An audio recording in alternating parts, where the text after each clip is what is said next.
मिथिला सुख के माध्यम से हम कंचन झा समस्त मैथिलीवासी के प्रणाम करै छी। संगहि माँ भगवती से मंगल कामना करै छी जे अपने सब गोटे स्वस्थ रही, खुश रही।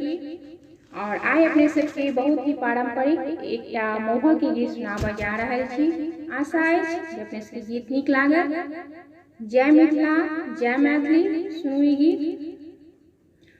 बड़िया एहन सुंदर कनिया दै छी, रूसल छी किया। बड़िया एहन सुंदर कनिया दै छी, रूसल छी किया। बड़िया एहन सुंदर कनिया दै छी, रूसल छी किया। बड़िया घारी जँ लेब ओतऽ टूटि फूटि जायत।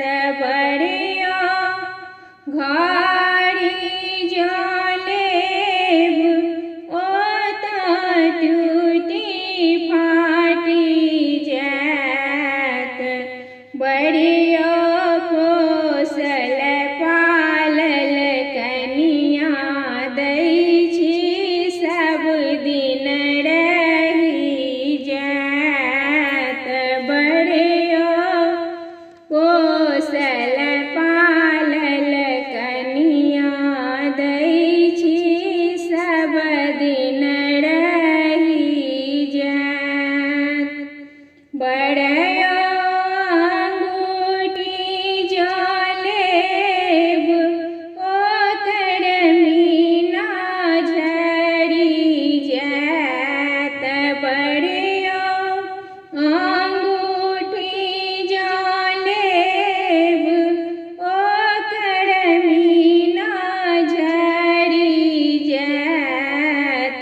बड़िया पोसल पालल कनिया दै छी, बंस बढ़ि जायत।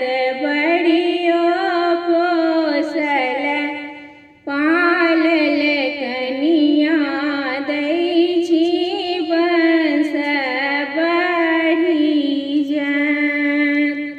बड़िया रेडियो जँ लेब ओतऽ टूटि फाटि जायत। बड़िया रेडियो जे लेब ओतऽ टूटि फाटि जायत। बड़िया पढ़ल लिखल कनिया दै छी, बंस बदलि जायत। बड़िया पढ़ल लिखल कनिया दै छी, बंस बदलि जायत। बड़िया साइकिल जँ लेब ओतऽ टूटि फूटि जायत। बड़िया साइकिल जँ लेब ओतऽ टूटि फूटि जायत। बड़िया नौकरी वाली कनिया दै छी, ऐस बढ़ि जायत। बड़िया नौकरी वाली कनिया दै छी, ऐस बढ़ि जायत। बड़िया